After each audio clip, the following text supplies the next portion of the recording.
इस दुनिया के अधिकांश धर्म दावा करते हैं कि ईश्वर ने इंसानों को बनाया, पर मानव विकास का विज्ञान कहता है कि इंसान बंदरों से विकसित हुए हैं। मुझे किसमें विश्वास करना चाहिए? आप किसके करीब महसूस करते हैं? तो अगर आप फॉरवर्ड गियर में हैं तो डार्विन के साथ जाइए, और रिवर्स गियर में हैं तो ईश्वर के साथ। ये दो अलग अलग तरीके हैं एक ही चीज को करने के। सद्गुरु, मैं विज्ञान पृष्ठभूमि का छात्र हूँ। इस दुनिया के अधिकांश धर्म दावा करते हैं कि ईश्वर ने इंसानों को बनाया, पर मानव विकास का विज्ञान कहता है कि इंसान बंदरों से विकसित हुए हैं। मुझे किसमें विश्वास करना चाहिए? आप किसके करीब महसूस करते हैं? इंसान होने के कारण मुझे लगता है कि मैं इंसानों से विकसित हुआ हूँ। देखिए, अगर आप रिवर्स गियर में हैं तो आपको पहला चुनना चाहिए। धर्मगुरुओं की बात कि आपको ईश्वर ने बनाया है और आप उस दिशा में जा रहे हैं तो बंदर की दिशा में ना जाएं, ईश्वर के पास वापस जाएं। लेकिन अगर आप विकास करना चाहते हैं तो डार्विन की सुनना बेहतर है, क्योंकि आपके विकास की अभी गुंजाइश है या आप पूरे विकसित हो चुके हैं? मैं पूछ रहा हूं। अभी विकास की गुंजाइश है। विकास की गुंजाइश है। अगर विकास की गुंजाइश है तो एक संभावना है कि आप उससे बेहतर इंसान बन सकते हैं जो आप आज हैं। तो अगर आप फॉरवर्ड गियर में हैं तो डार्विन के साथ जाइए, और रिवर्स गियर में हैं तो ईश्वर के साथ। हाँ, क्योंकि अगर आप उस मार्ग पर जाना चाहते हैं तो भक्ति जरूरी है। भक्ति मतलब डिवोशन, ये शब्द डिसोल्यूशन से बना है, यानी घुलना। आप घुल जाना चाहते हैं अपनी भक्ति के। आपकी भक्ति चाहे जिसकी भी हो, आप उसमें विलीन हो जाना चाहते हैं। तो एक तरह से ये एक तरीका है making yourself less and less and less. खुद को कम से कम बनाने का, ताकि आप बिल्कुल शून्य बन जाएं। ये जीने का एक शानदार तरीका है। भाषा में बोलने पर यह अच्छा नहीं लगता कि आप कम से कम बनना चाहते हैं। नहीं, जब आप वाकई शून्य हो जाते हैं तो आप असीम भी हो जाते हैं। तो भक्ति एक मार्ग है, पर आप में वो नहीं है, क्योंकि आपने थोड़ी आधुनिक शिक्षा पा ली है और आप तर्क से सोचने लगे हैं। अगर आप तर्क से सोचते हैं तो स्वाभाविक रूप से आप देख सकते हैं कि धरती पर जीवन विकसित हुआ है, इसमें कोई संदेह नहीं है। अगर आप आगे जाना चाहते हैं तो आपको देखना होगा कि आपके ठीक पीछे बंदर है। एक कदम पीछे और आप वहां पहुंच जाएंगे। जल्दी जल्दी आगे बढ़ना बेहतर है, क्योंकि आज कुछ वैज्ञानिक कह रहे हैं कि आपके और चिंपैंजी के बीच के डीएनए का अंतर सिर्फ 1.23% है। 1.23% बहुत अधिक अंतर नहीं है, है ना?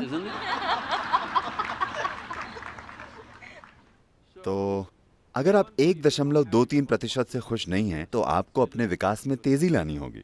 योग की पूरी प्रणाली बस यही है, अपने विकास को तेज कैसे करें। आप जो हैं उसके हर आयाम में उस प्रक्रिया को तेज कैसे करें। अभी आप विकास की बात कर रहे हैं, तो चार्ल्स डार्विन ने जो भी कहा, एक बकरी जिराफ बन सकती थी, उसमें लाखों साल लगे। एक सुअर हाथी बन सकता था और उसमें कई लाख साल लगे। और एक बंदर आदमी बन गया, जो इतनी तेजी से हुआ कि मानव वैज्ञानिकों का कहना है कि बीच में कहीं कोई कड़ी छूटी हुई है। यह बहुत तेजी से हुआ। तो अगर विकास हुआ है, जब आप बंदर थे आपने इच्छा नहीं की कि मैं इंसान बनना चाहता हूं। आप में ऐसी कोई इच्छा नहीं थी। प्रकृति ने बस आपको आगे धकेला। यह बस जीवन की लालसा है, यह कोई चेतन चीज नहीं है। बस जीवन की लालसा है बेहतर होना। एक अमीबा से यहां तक कल्पना कीजिए कि कितना काम हुआ है। अविश्वसनीय है ना? जितना भी समय लगा हो, एक कोशिका वाले जीव से एक इंसान में बदलने में कितना जबरदस्त काम हुआ है। पर अब आप ऐसे रूप में पहुंच गए हैं जहां आपका विकास सिर्फ चेतनता में हो सकता है। 15,000 साल, 15,000 साल से ज्यादा समय पहले आदियोगी ने कहा था।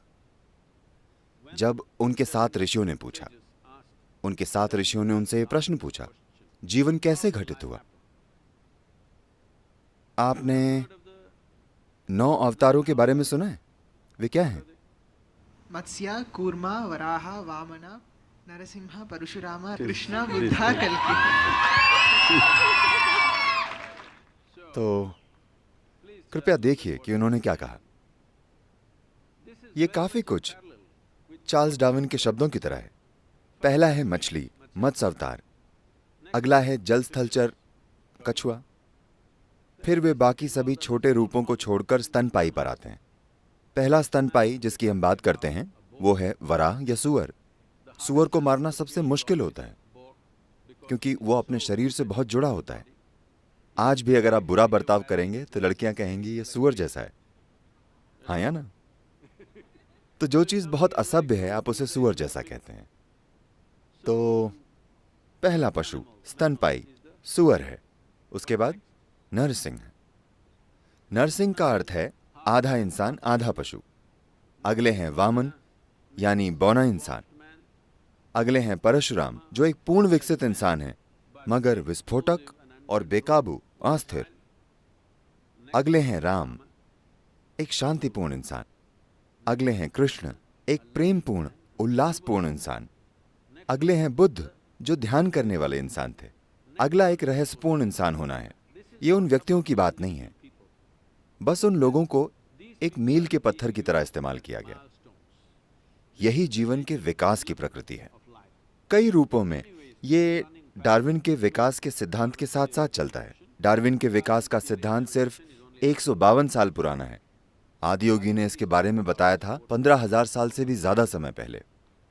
और फिर स्वाभाविक रूप से अगला प्रश्न है, क्या हम और विकास कर सकते हैं? क्योंकि जब आप अपनी परीक्षा के लिए पढ़ना चाहते हैं तो आप सोचते हैं कि काश आपके पास थोड़ा और दिमाग होता। हेलो, ऐसा होता है या नहीं? तो स्वाभाविक प्रश्न है, क्या मैं और विकास कर सकता हूं? अगर एक कोशिका वाला पशु इतना बड़ा बन सकता है तो क्या मैं और आगे जा सकता हूं? तो आदियोगी बोले। आधुनिक न्यूरोलॉजिस्ट भी इसी बात को अलग भाषा में कह रहे हैं। आदियोगी बोले, सौरमंडल और उसकी अंकगणित की प्रकृति को देखते हुए जिस तरह से पृथ्वी, चंद्रमा और सूर्य हैं, ये 3 बहुत महत्वपूर्ण हैं। इसीलिए पूरी यौगिक प्रणाली इन 3 पहलुओं के आसपास है। इन तीनों की महत्वपूर्ण भूमिका है। वे बोले, जब तक कि सौर मंडल की कोई बुनियादी चीज नहीं बदलती, आपका शरीर और विकास नहीं कर सकता। पर आप चेतनता में विकास कर सकते हैं। चेतनता में विकसित होने से हमारा मतलब है, मैं आपको दिखा सकता हूं या हम आप पर प्रयोग कर सकते हैं अगर आप इच्छुक हों। हाँ, हम आपको कुछ सिखाकर आपको दिखा सकते हैं कि आपकी बुनियादी जेनेटिक्स बदल जाएगी 3 से 9 महीनों के अंदर, अपने सिस्टम के साथ कुछ चीजें करने पर। अगर आप एक निश्चित अनुशासन अपनाने के लिए तैयार हैं तो आपकी जेनेटिक्स बदली जा सकती है। आपकी बुद्धिमानी का स्तर बदला जा सकता है। जिस तरह आप जीवन का अनुभव करते हैं वो बदला जा सकता है। तो वे बोले, आप चेतनता में विकास कर सकते हैं मगर शारीरिक रूप से विकसित नहीं हो सकते जब तक कि ग्रहों की व्यवस्था में कुछ ना बदले। आधुनिक न्यूरोलॉजिस्ट ऐसा ही कुछ कह रहे हैं। तो अगर आप आगे जा रहे हैं तो डार्विन को चुनिए। अगर आप पीछे जाना चाहते हैं, पीछे कोई बुरी जगह नहीं है। अगर आप पीछे जाना चाहते हैं, यह मत सोचिए कि पीछे जाना नकारात्मक है। नहीं, अगर आप विलीन होना चाहते हैं तो ईश्वर की ओर जाइए। अगर आप विकसित होना चाहते हैं, यह एक तरीका है। ये 2 अलग अलग तरीके हैं एक ही चीज को करने के।